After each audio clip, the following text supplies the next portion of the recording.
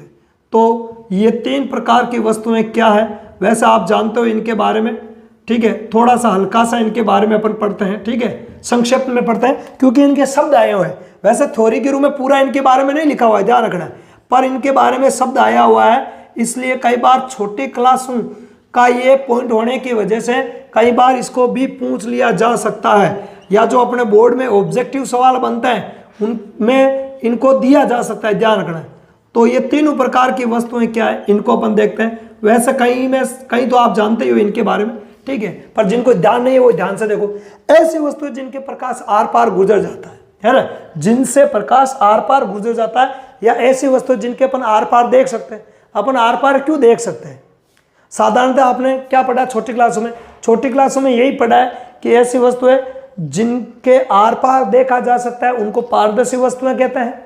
ऐसी वस्तुएं जिनके आर पार नहीं देखा जा सकता है उनको अपारदर्शी वस्तुएं कहते हैं। और ऐसी वस्तुएं जिनके आर पार देख तो सकते हैं लेकिन पूर्ण रूप से स्पष्ट देख नहीं सकते, धुंधला दिखाई देता है ना। जिनके आर पार देख तो सकते हैं लेकिन धुंधला दिखाई देता है, तो उनको अपन पारभासी वस्तुएं कहते हैं। कौन सी वस्तु है? पारभासी वस्तुएं कहते हैं। तो ऐसा किसके कारण है?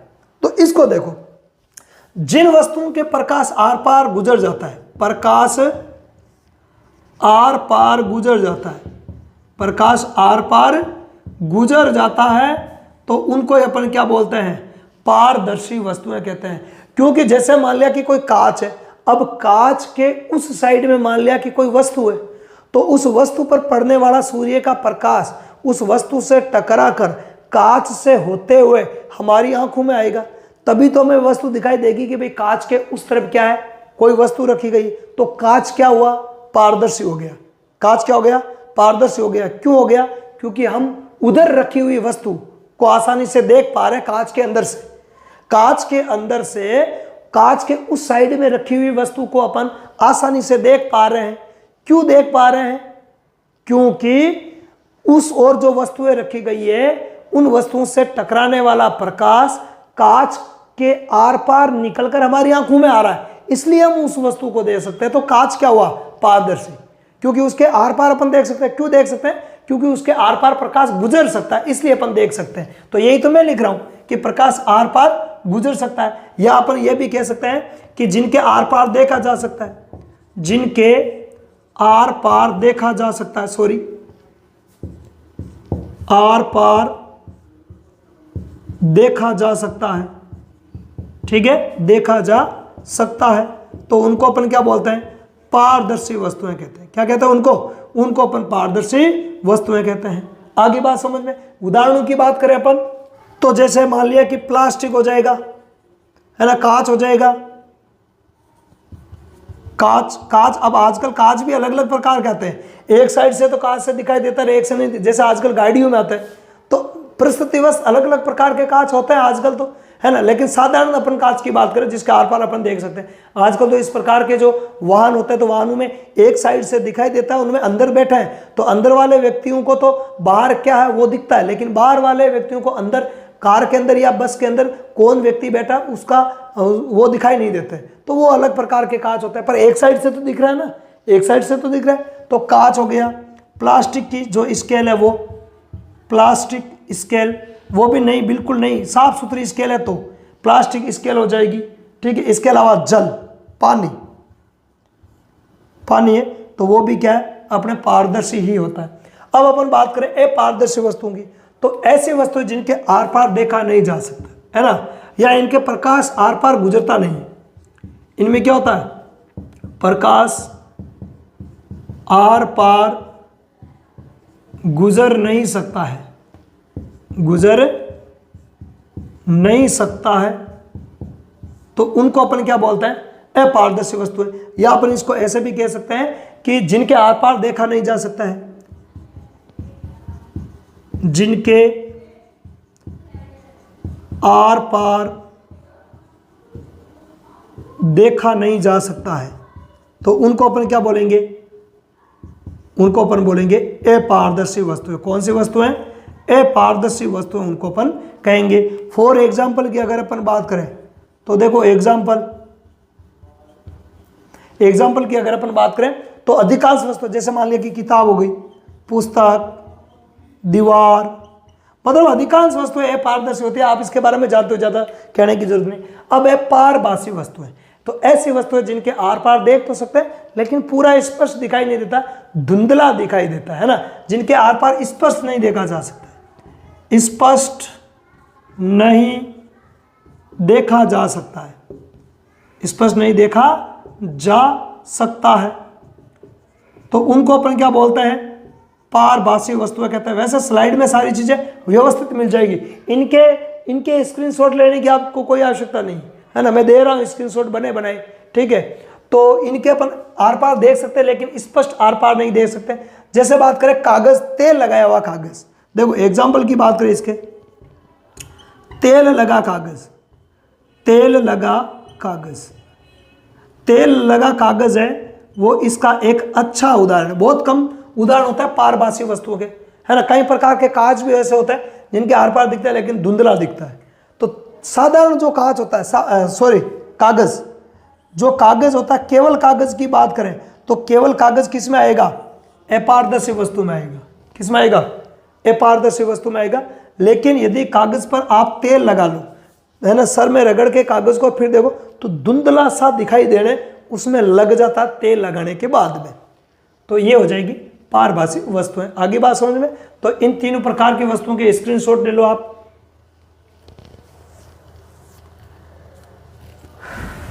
अब बात करें अपन प्रकाश का परावर्तन और नियम, तो प्रकाश का परावर्तन और प्रकाश का नियम या प्रकाश के परावर्तन के नियम, वो क्या होता है इनके बारे में देखना है। मतलब प्रकाश का परावर्तन किसको कहते हैं और परावर्तन के नियम कौन से हैं, क्योंकि इस चैप्टर में हम दो चीजें पढ़ेंगे, एक तो प्रकाश परावर्तन पढ़ेंगे, एक प्रकाश का अपवर्तन पढ़ेंगे, ठीक है। तो लगभग आधा चैप्टर अपने परावर्तन का होगा और आधा चैप्टर किसका होगा, अपवर्तन का चलेगा। तो सबसे पहले अपन देखते हैं प्रकाश का परावर्तन किसको कहते हैं और प्रकाश के परावर्तन के नियम कौन कौन से हैं उनके बारे में अपन देखें। तो सबसे पहले देखो परावर्तन की परिभाषा की बात अपन कर लेते हैं, ठीक है। परिभाषा किसकी, परावर्तन की, ठीक है।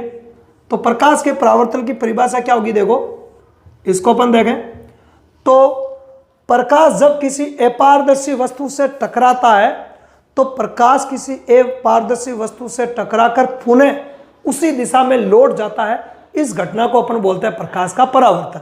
इस घटना को अपन क्या बोलते हैं, प्रकाश का परावर्तन बोलते हैं।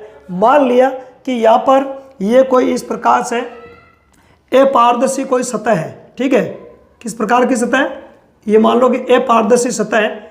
अब इस अपारदर्शी सतह से, या जैसे मान लो कि ए और बी नाम दे दूं मैं, ए और बी, ये क्या अपारदर्शी सतह, अपारदर्शी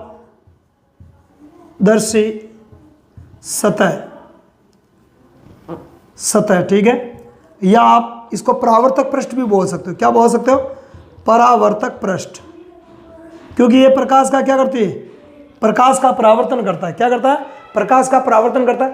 अब इसके ऊपर मान लिया कि कोई प्रकाश की किरण इस प्रकार से आ रही है, तो किसी माध्यम या किसी सतह पर आने वाली प्रकाश की किरण को क्या बोलते हैं अपन, आपतित प्रकाश किरण। जैसे मान लिया कि यहाँ पे पी क्यू, यहाँ पे पी क्यू आपतित प्रकाश किरण है। अब ये आपतित प्रकाश किरण इस सतह के आर पार तो गुजर नहीं पाएगी, क्योंकि सतह कैसी है या वस्तु कैसी है, अपारदर्शी है। तो इससे ये वापस इसी माध्यम में, इससे टकराकर पुनः इसी माध्यम में लौट जाएगी। इस प्रकार से ये वापस चली जाएगी, क्योंकि आर पार तो गुजर नहीं पाएगी। ध्यान रखना है, पारदर्शी वस्तु के द्वारा कभी भी प्रकाश का परावर्तन नहीं होता है। पारदर्शी वस्तु के द्वारा कभी भी प्रकाश का परावर्तन नहीं होगा। मान लो यहाँ पे ये वस्तु पारदर्शी है, तो प्रकाश की किरण इधर से आएगी और इसके अंदर से होकर निकल जाएगी। तो परावर्तन का शाब्दिक अर्थ होता है टकरा कर वापस लौटना। जैसे मान लिया कि कोई गेंद होती है और किसी गेंद को अपन दीवार की तरफ फेंकते हैं, है ना। कोई गेंद है, उसको अपन मान लिया कि दीवार की तरफ, मान लिया कि ये एक दीवार है, मान लो ये एक दीवार है और यहाँ पे मान लिया कि ये फर्श है। अब इस फर्श के ऊपर एक गेंद लेते हैं अपन, ठीक है। और ये जो गेंद है ये मान लिया कि इस दीवार की ओर जाएगी और दीवार की ओर जाएगी, दीवार से टकराकर वापस चली आएगी। तो यही कहलाता है परावर्तन। टकरा कर लौटने को क्या बोलते हैं? परावर्तन बोलते हैं। ऐसे ही प्रकाश की किरण जब किसी अपारदर्शी वस्तु से, पारदर्शी वस्तु में फिर परावर्तन नहीं होगा, पारदर्शी वस्तु पर यदि प्रकाश की किरण टकराएगी तो वो उसके सीधे आर पार निकल जाएगी। इसलिए प्रकाश का परावर्तन अपारदर्शी वस्तु के द्वारा ही होता है। तो जब कोई प्रकाश की किरण, जैसे मान लिया PQ एक प्रकाश की किरण है, वो इस AB पृष्ठ पर आपतित हो रही है, तो ये आपतित प्रकाश किरण हो जाएगी। PQ क्या हो गई? ये आपतित किरण हो गई, आपतित किरण। अब ये किरण क्या हो रही है? यहां से टकरा कर वापस चली जाती है, तो ये हो जाएगी Q और ये R। ये क्या हो जाएगी? परावर्तित प्रकाश किरण हो जाएगी। क्या हो जाएगी? परावर्तित प्रकाश किरण। क्या हो जाएगी? परावर्तित प्रकाश किरण हो जाएगी। टकरा कर लौटने वाली किरण परावर्तित प्रकाश किरण, पृष्ठ पर आने वाली आपतित प्रकाश किरण। ठीक है, आगे बात सुन। तो ये जो घटना है वो प्रकाश का परावर्तन कहलाती है। अर्थात प्रकाश जब किसी अपारदर्शी सतह या अपारदर्शी पृष्ठ से या किसी वस्तु से टकराता है तो टकराकर पुनः उसी माध्यम में लौट आता है, उस घटना को क्या कहते हैं अपन? प्रकाश का परावर्तन कहते हैं। जैसे मान लिया कि यहाँ पे माध्यम कौन सा है? यहाँ पे माध्यम है वायु, तो प्रकाश की किरण वायु माध्यम से आ रही है, इस सतह से टकराई, वापस वायु में ही चली गई, तो यही तो घटना है प्रकाश का परावर्तन। जिस माध्यम से प्रकाश की किरण आती है अपारदर्शी सतह से टकराकर पुनः उसी माध्यम में लौट जाती है, तो यह घटना कहलाती है प्रकाश का परावर्तन। अब परावर्तन के नियमों की बात करें तो प्रकाश के परावर्तन के नियम होते हैं दो। कितने नियम होते हैं? दो। पहला नियम क्या कहता है? देखो, प्रकाश के परावर्तन के नियम, परिभाषा हो गया अपने क्लियर। ठीक है, अब अपन बात करें नियम। तो प्रकाश के परावर्तन के जो नियम होते हैं वो होते हैं अपने दो। कितने होते हैं? प्रकाश के परावर्तन के नियम होते हैं दो नियम। कितने नियम होते हैं? दो नियम होते हैं। अब ये दो नियम क्या, उनको समझो आप। यहां पे अपन देखें तो ये प्रकाश की किरण आपतित हो रही है इस AB पृष्ठ या सतह के ऊपर, तो PQ क्या है? एक आपतित प्रकाश किरण है। क्या हो गई? एक आपतित प्रकाश किरण हो गई। और वापस यहां से टकराने के बाद या परावर्तित होने के बाद, अब टकरा करने, अब कहेंगे परावर्तित, परावर्तित होने के बाद ये QR के रूप में इधर निकल जाती है, तो QR क्या हो गई?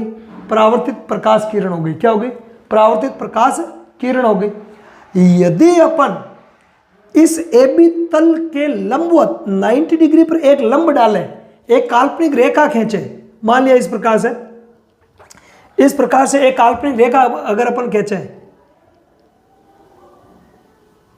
ठीक है, मान लिया कि ये M और N, तो ये इस तल के लंबवत एक अपन लंब डालें, अभिलंब, इसको अभिलंब बोलेंगे। क्या बोलेंगे इसको? इसको अपन अभिलंब बोलेंगे, अभिलंब। तो एक अभिलंब खींचे, तो अब यहां पर देखो, ये आपतित प्रकाश किरण और ये हो गया अभिलंब। तो अभिलंब और आपतित प्रकाश की किरण के बीच में कितना कोण है? उस कोण को बोलते हैं अपन आपतन कोण, कोण I। आपतित प्रकाश किरण और अभिलंब के बीच जो कोण होता है उसको बोलते हैं अपन आपतन कोण। और परावर्तित प्रकाश किरण और अभिलंब के बीच में जो कोण बनता है उसको अपन बोलते हैं परावर्तन कोण। क्या बोलता है? परावर्तन कोण।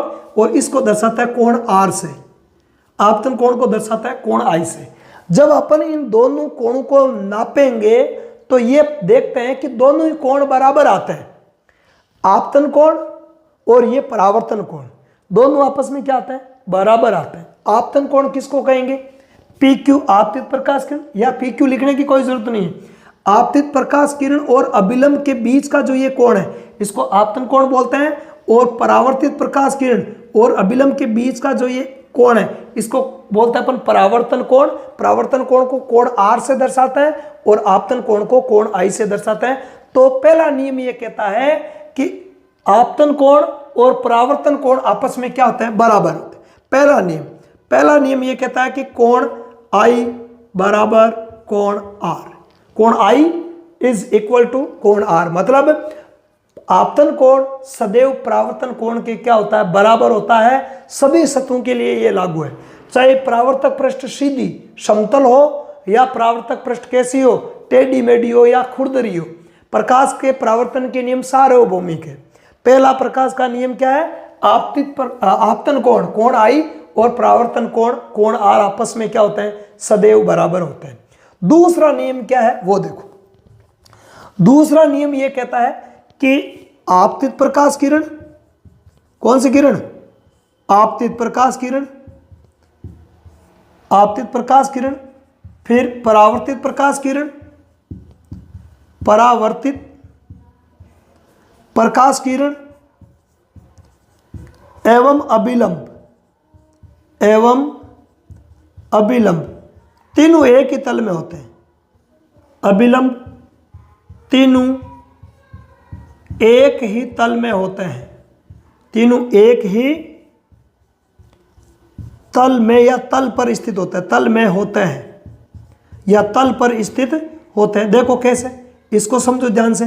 कौन कौन सी चीजें, आपतित प्रकाश किरण और कौन सी, परावर्तित प्रकाश किरण और अभिलंब, ये तीनों है। इन तीनों का जो तल होता है वो एक ही होता है। कहां पर, ये देखो, ये रहा आपतित प्रकाश किरण, इसको नाम दे रखा P और Q, यह है फिर Q और R परावर्तित प्रकाश किरण, और ये M और N अभिलंब।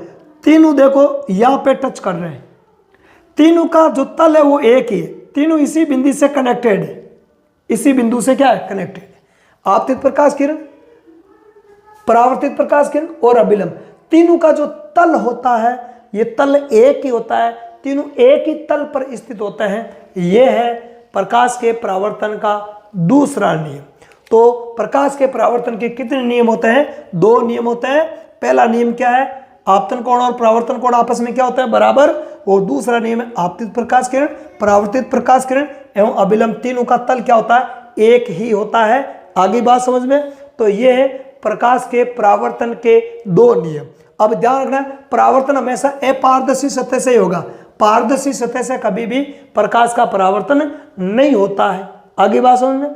अब अभिलंब, आपतित प्रकाश किरण, परावर्तित प्रकाश किरण, इनकी परिभाषा याद रह जाएगी, ठीक है। अभिलंब क्या हो जाएगा, सॉरी पहले आपतित प्रकाश किरण क्या हो जाएगी, किसी पृष्ठ पर आने वाली प्रकाश की किरण को आपतित प्रकाश किरण कहते हैं। जैसे यहाँ पे PQ क्या है, आपतित प्रकाश किरण। पृष्ठ से टकरा कर लौटने वाली या परावर्तित होने वाली किरण क्या कहलाएगी, परावर्तित प्रकाश किरण कहलाएगी। यहाँ पे Q और R क्या है, परावर्तित प्रकाश किरण है। और किसी तल के लंबवत डाला गया लंब, किसी तल के लंबवत का मतलब यहाँ पे ये 90 डिग्री का कोण है। तल कौन सा, ये A और B, ये भी क्या तल है। अब इस तल के ऊपर क्या, ये अभिलंब हो गया, ये अभिलंब हो गया। और यहाँ पे देखो ये अभिलंब और इस तल के बीच में कितने डिग्री का एंगल बन रहा है, 90 डिग्री का, इधर भी 90 का। तो किसी भी तल के, यहाँ पे AB तल है, तो किसी तल के लंबवत डाला गया लंब, लंबवत डालने का मतलब 90 डिग्री पर, 90 डिग्री समकोण पर डाला गया लंब क्या कहलाएगा। वैसे लंब का मतलब 90 डिग्री होता है, गणित आप पढ़ते हैं, लंब का मतलब ही 90 डिग्री होता है। तो 90 डिग्री या समकोण लिखने की कोई जरूरत नहीं, लंब शब्द का मतलब ही 90 डिग्री होता है। तो किसी तल पर डाला गया लंब क्या कहलाएगा, अभिलंब कहलाएगा। तो ये प्रकाश के परावर्तन के दो नियम और इन तीनों की परिभाषाएं इन स्लाइड में देख लो, इन स्लाइडों के आप स्क्रीनशॉट ले लो।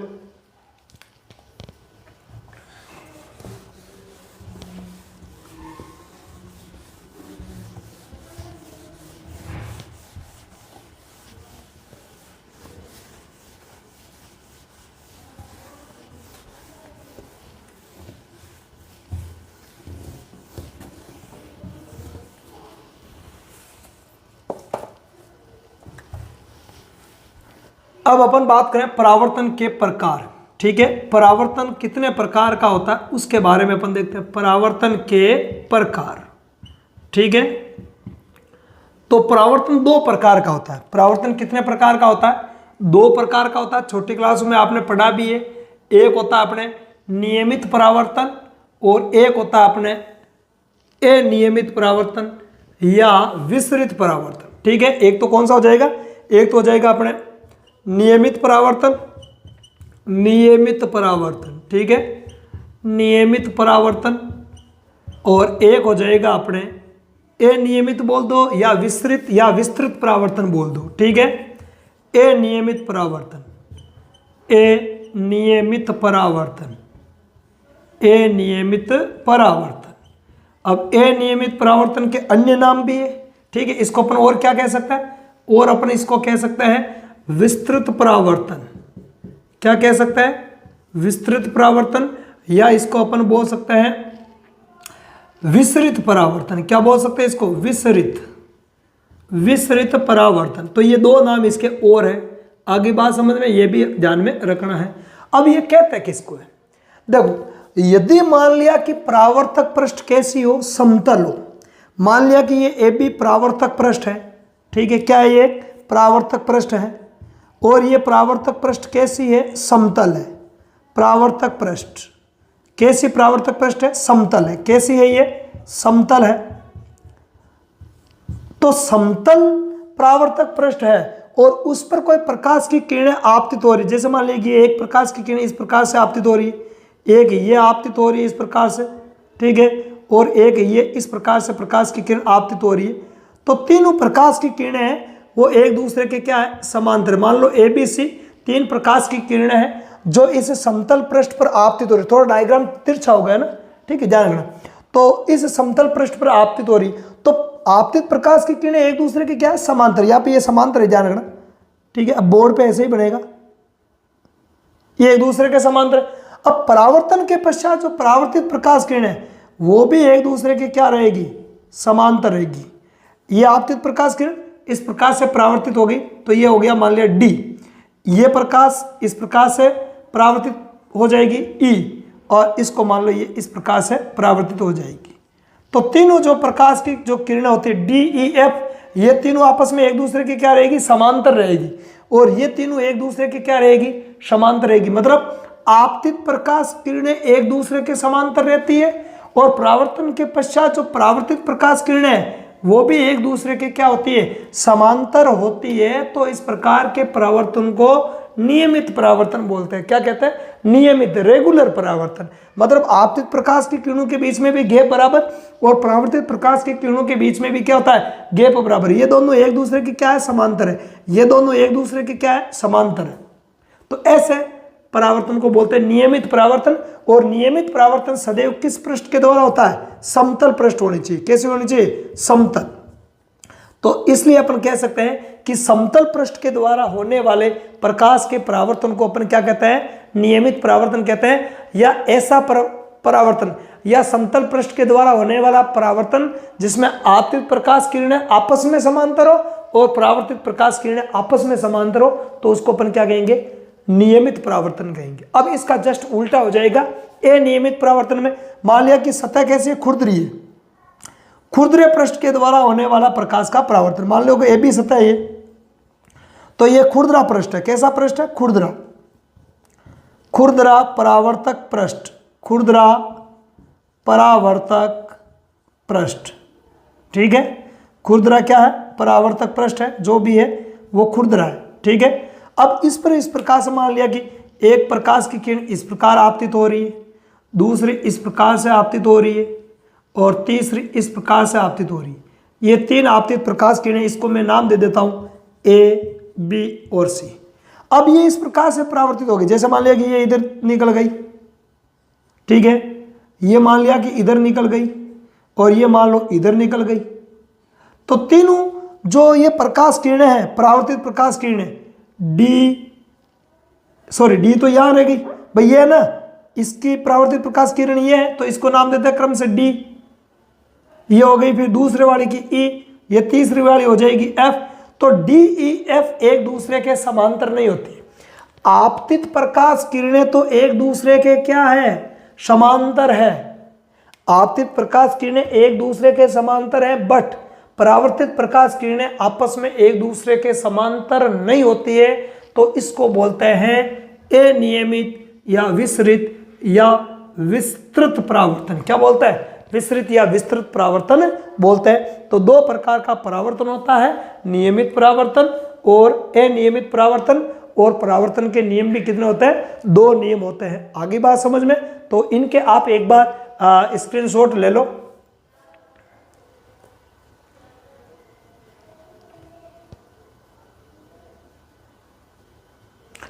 तो ये थी आज की क्लास। आज की क्लास में अपन इतना ही पढ़ेंगे। अगली क्लास में अगले दिन फिर से आपके सामने प्रस्तुत होंगे। तब तक के लिए धन्यवाद। अच्छे से पढ़ाई करनी है, इस चीज़ों को सबको ध्यान से देखना, अच्छे से समझते हुए देखना, ठीक है। धन्यवाद।